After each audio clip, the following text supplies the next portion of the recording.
And I'm actually in the market right now to purchase a property, and Nick's been helping me out big time. And what we're finding in the market is that the prices are high, sometimes the quality is low. A lot of these properties need 40, 50, 60K of renovations after you just bought it 40 or 50K above asking price. Yeah.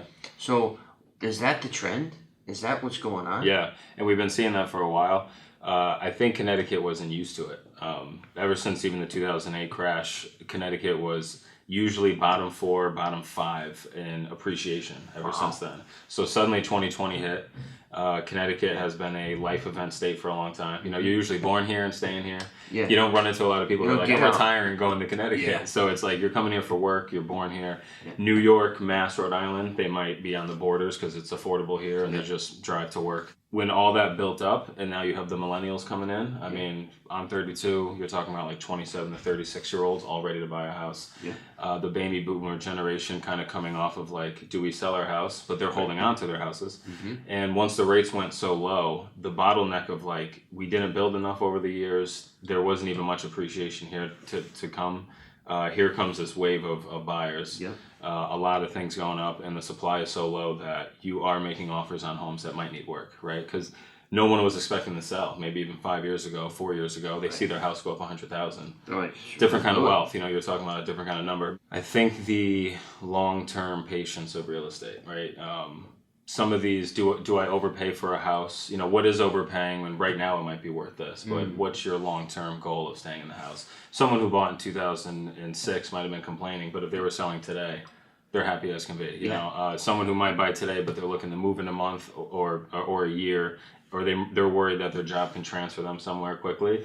I think there's more risk there, but I'm trying to teach people like looking at their finances differently, where it's going in the long run, what things are worth in the long run, what appreciation looks like, what a game plan and having goals later in life as far as how long you're going to live here.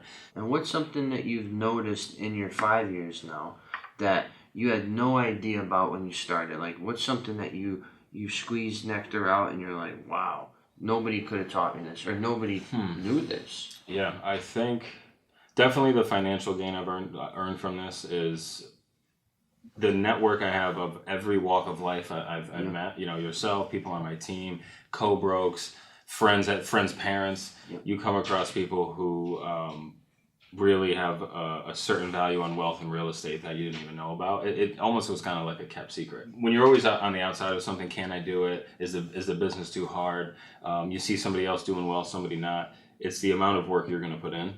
And at the end of the day, I mean, our team can do 480 to 520 units in a year. And you might think locally like, wow, that's a lot. But at the scale, there's going to be 70,000 closings in Connecticut, which have two sides, which is 140,000.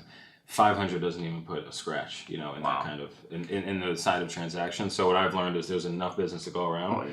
We should grow and network with each other instead of using each other as competition, and just continue to build the relationships with clients so that you get your fair share of that business, right?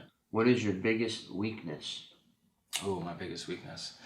I always took a lot of my deals so personal. Like I felt like I'm in it with them. Like, how dare they not negotiate this with me, or they deserve this and that. And for my first probably 2 to 3 years, I'm 5 years in now, it definitely, I think, hindered me on some growth I could have had in that area. And since I've joined this team, they've taught me that kind of letting go.